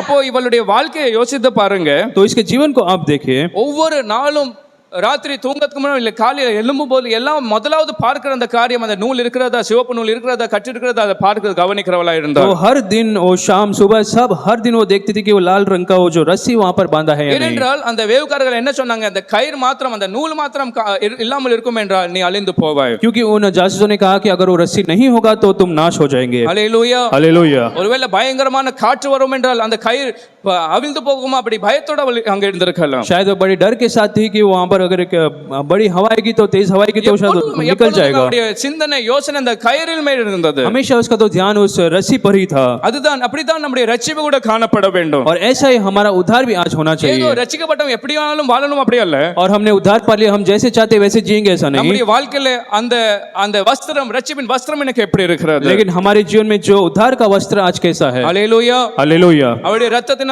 துவைக்கப்பட்ட வஸ்திரமா இருக்கிறதா, क्या उसके लहू से धोया हुआ वस्त्र है, இல்ல மறுபடியும் அழுக்கல்ல இல்ல கந்தையில மறுபடியும் போய் அது சேர்க்கிற ஒரு வஸ்திரமாய் या फिर से காணப்படுகிறது? वो एक धूल मिट्टी से भरा हुआ है? ஹல்லேலூயா. हालेलुया. இவளும் மிகவும் கவனமா இருந்தால் அது சிவப்பு நூல் தானே, அது சிவப்பு நூல் எப்படி இருக்கிறது, அது லூசா இருக்கிறதா டைட்டா இருக்கிறதா, எப்பொழுதுமே போய் அதை கட்டி பார்க்கிறவளாய் तो காணப்பட்டார். ये जो स्त्री थी हर समय उस लाल रंग के रस्सी को देखती थी. 1 தெசலோனிக்கேயர் 4:5வது அதிகாரத்துல வாசிக்கும் போது पहला थिस्सलुनीकी 4 अध्याय के 5वें वचन में पढ़ते கர்த்தருடைய हैं, நாளை குறித்து நாம் பார்க்கிறோம். यहाँ पर परमेश्वर के दिन के बारे में हम ஒரு देखते हैं. திருடனை போல அவர் வரப்போகிறார். वो एक चोर के समान आएगा. ஆனால் எப்படி இருக்க வேண்டும் என்றால் ஜனங்கள் விசுவாசிகள் எப்பொழுதுமே விழித்திருக்க வேண்டும். और इसलिए जो परमेश्वर के लोग हैं वो हमेशा जागरूक रहे. எத்தனை பேர் சொல்லுங்க, நான் எப்பொழுதுமே என் விசுவாச அளவை, விசுவாச வாழ்க்கையை எப்பொழுதுமே கவனித்து நான் வாழுவேன். आज के लोग कह सकते हैं कि मैं मेरे विश्वास के जीवन को ध्यान से देखूंगा. மரணம் ஒரு மனுஷனுக்கு எப்பொழுதுமே வர முடியும். जो मौत है वो मनुष्य को कभी भी आ இல்ல सकती है. கர்த்தருடைய நாள் எப்பொழுதுமே வர முடியும். परमेश्वर का दिन भी कभी भी आ सकता है. கர்த்தர் இன்னைக்கு வர முடியல, 10 வருஷத்துக்கு அப்புறம் வர முடியும். परमेश्वर आज भी आ सकते हैं, 10 वर्ष के बाद भी आ सकते हैं. 2 நாள் யாருக்குமே தெரியாத ஒரு நாள் இருக்கிறது. और ये जो 2 दिन है कोई भी नहीं जानता. ஒரு நம்ம எப்போ மரிப்போம்னு நமக்கு தெரியாமல் இருக்கிறது. और एक दिन जो जब हम मरते वो दिन हम नहीं जानते. கர்த்தர் எப்போ வரப்போகிறார் அந்த நாள் தெரியாமல் और இருக்கிறது. दूसरा परमेश्वर जिन में आता है वो हम नहीं जानते. அந்த நாளிலே நாம் எப்படி காணப்படுவோம் என்றது முக்கியமா இருக்கிறது. लेकिन उस दिन में हम कैसे रहेंगे वो बड़ी बात है. அந்த நாளிலே நம்ம எப்படி ஆவிக்குரிய வாழ்க்கையில எப்படி இருக்கிறோம்னு அது மிகவும் முக்கியமா उस दिन में இருக்கிறது. हमारा आत्मिक जीवन कैसा होगा वो बहुत ही जरूरी है. ஹல்லேலூயா. हालेलुया. எத்தனை பேர் சொல்றேன், என் குடும்பத்துல என் தனிப்பட்ட வாழ்க்கையில அந்த இயேசுவின் ரத்தம் எனக்கு இருக்கிறது. और कितने लोग आज कह सकते हैं कि मेरे परिवार में, मेरे जीवन में परमेश्वर का लहू है। அவளுக்கு அந்த அழிவுல இருந்து காப்பாற்ற ஒரு சிவப்பு நூல் தேவையா இருந்தது. और उसे नाश से बचने के लिए वो लाल रंग का जो रस्सी की जरूरत இன்னைக்கு थी। அழிந்து போகிற ஜனங்களுக்கு இயேசுவின் ரத்தம் மாத்திரம் தேவையா இருக்கிறது. लेकिन आज जो लोग हैं उनको परमेश्वर के यीशु मसीह के लहू की जरूरत है। சகல பாவங்களிலிருந்து அவங்களை மனித கழுவி பரிசுத்தமாக்குறது. यीशु का लहू पर सारे पापों से उन्हें छुड़ा सकता है அவங்களை நீதிமான்களாய் ஆக்குறது. और उसे धर्मी बना देता है। Hallelujah, hallelujah. எத்தனை நன்றி இயேசுவே, எனக்காக ரத்தம் சிந்தினீரே உமக்கு நன்றி. लोग कह सकते परमेश्वर धन्यवाद, तूने हमारे लिए लहू को ஒரு बहाया। சிவப்பு நூலை யார் வேணாலும் ஒரு வீட்ல ஒரு கடையில போய் வாங்கி கட்ட முடியும். एक लाल रंग का रस्सी कोई भी दुकान में जाकर उसे खरीद सकता है। ஆனால் உங்களையும் எங்களையும் ரட்சிக்க அழிவிலிருந்து காப்பாற்று. लेकिन तुम्हें और हमें बचाने के लिए, उस नाश से बचाने के लिए, அவருடைய சரீரத்திலே அப்படியே ரத்தம் வெளியே வரவில்லை. और उसके शरीर में से ऐसा ही कुछ लहू बाहर नहीं निकला, அந்த சரீரத்தை அடித்து அதுல நொறுக்கப்பட்டு சின்னமின்னமாக்கப்பட்டு அப்படி பின்ன ரத்தம் வந்தது. लेकिन उस जो शरीर था उसे तोड़कर मारकर उसमें से लहू को बाहर निकाला गया। தலையில அந்த முள்முடி அந்த ஆணிகள் கையில கால்ல அப்படி குத்தும்போது பின்ன அந்த ரத்தம் வந்தது. और सर में जो कांटे थे, जब शरीर में उन्हें मारा गया तब बहुत लहू बाहर निकलने लगा। ஒரு கயிறு, சிவப்பு கயிறு வாங்குறது ரொம்ப ஈஸி, और लाल रंग का रस्सी लाना तो बहुत आसान है। உங்களையும் எங்களை ரட்சிக்க கர்த்தர் அவருடைய வெளியேறப்பட்ட ரத்தத்தை சிந்தி நம்மளை ரட்சித்தார். लेकिन आपको और मुझे बचाने के लिए परमेश्वर अपना बहुमूल्य लहू को वहां पर बहा दिया। முழு இதயத்தோட நன்றி இயேசுவே சொல்ல முடியும். इसलिए पूरे मन से धन्यवाद यीशु कह सकते हैं। எங்களை அழிவிலிருந்து காப்பாற்றின ஒரு நூல் அல்ல, आज आपको और मुझे परमेश्वर ने उस रस्सी से नहीं बचाया है, சிலுவையில் அவருடைய ரத்தம் சிந்தி அவர் நம்மளை அழிவிலிருந்து लेकिन कलवारी क्रूस पर परमेश्वर ने भाई लहू से उसने हमें छुड़ाया है। अपने परमेश्वर को धन्यवाद அடிக்கப்பட்ட ஆட்டுக்குட்டியானவர் और हमारे लिए मारा गया वो जो मेमना है, ரத்தத்தினால் அழிவிலிருந்து எங்களை பாதுகாத்தீரே உமக்கு நன்றி. तेरे लहू से तूने उस मौत से हमें बचाया, इसलिए நித்திய धन्यवाद। जीवन தந்தீரே உமக்கு நன்றி. तूने अनंत काल के जीवन को दिया, इसलिए धन्यवाद।